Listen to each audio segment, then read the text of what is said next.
Welcome to the Real Facts on Real Estate podcast, presented by Sean Patrick Moloney. In this series, we educate real estate agents on how to find success in the industry and grow their wealth to six-figure commissions and beyond. Now here is your host, Sean Moloney. Welcome to episode 217. How long does it take to get a real estate license? I'm your host, Sean Patrick Moloney. Thanks for joining me this week. This week, I want to go over a subject that's often asked of me.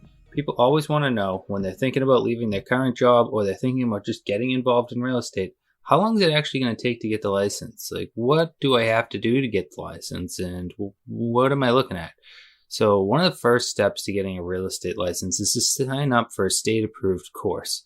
These are held both in person and also live. The live ones have a magnitude of different schedules. Typically the in-person one you can do whenever you want. Some of them do have live modules where you will have to be there during certain hours. I know they do some 9 to 5 courses where, okay, now you're doing a 40-hour course in a 40-hour week. And I know other places people might have kids and things for these live in-person trainings, and they might scatter them across 2 weeks or a month. Ultimately speaking, in order to take the class properly, do proper studying, and feel okay to take the exam, I would say typical would go 2 weeks to 2 months. That is based on the learner and the time available. The course is going to teach you a lot of new information, a lot of new vocabulary, and you're going to have to learn it somehow because you never use it in life normally.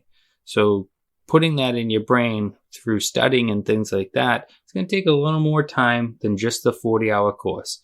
40 hours is what Massachusetts requires. Lots of different states require different things, but since I'm in Mass, I'm just going to follow the Massachusetts standards here today. Once you've completed that state-approved course, you'll now receive a packet which must be filled out and completed. So the packet is going to ask different information about yourself, but it's also going to want, in Massachusetts, for you to get 3 character references. Upon completing that packet, you're going to submit it to the testing center. For here, it is called PSI Testing Centers, and it's located in Las Vegas, Nevada. Now, this is one of the biggest hiccups that ever happened to licensure. PSI company is overwhelmed, understaffed, under-budgeted, and in control of all of our licenses, unfortunately. So what this means is you're going to be waiting for these guys. So expedite the process, even if you're not going to take the test right away, of getting that packet out there, because what we're looking to do by getting them the packet is to get a code which allows us to unlock our test. I've heard horror stories of PSI taking as many as 3, 4, 5 months sometimes, but the typical response time I do believe is supposed to be 1 to 2 months, which, guys, I know. You're probably listening to this podcast and you're like, what is this, the year 1920 where you don't have the internet? I can't just send it over to them. Not sure why or how this ever became. This has happened in the past few years where PSI has taken over and these things have become. But anything we can do as a collective, and I hope maybe even someday you're listening to this and this is dead wrong and they've fixed it already, but anything we can do as a collective, complain to state and local legislators, all the different things you can do to get this PSI thing sorted out. I can tell you personally, I have worked on this as well, because this is one of the slowest parts of getting the entire license. But remember, once you're finished with the course, you get the packet, get it filled out, get it in the mail to PSI right away. Now, if they're not reacting in time, don't feel bad. Get on them, pressure them. Whatever they tell you for a time frame they're going to work within, pressure them, and otherwise call people and make moves, call the state board. I've heard many times of applications going missing and a simple call to the state board who then calls PSI and they magically find it and the person gets their test credit right away.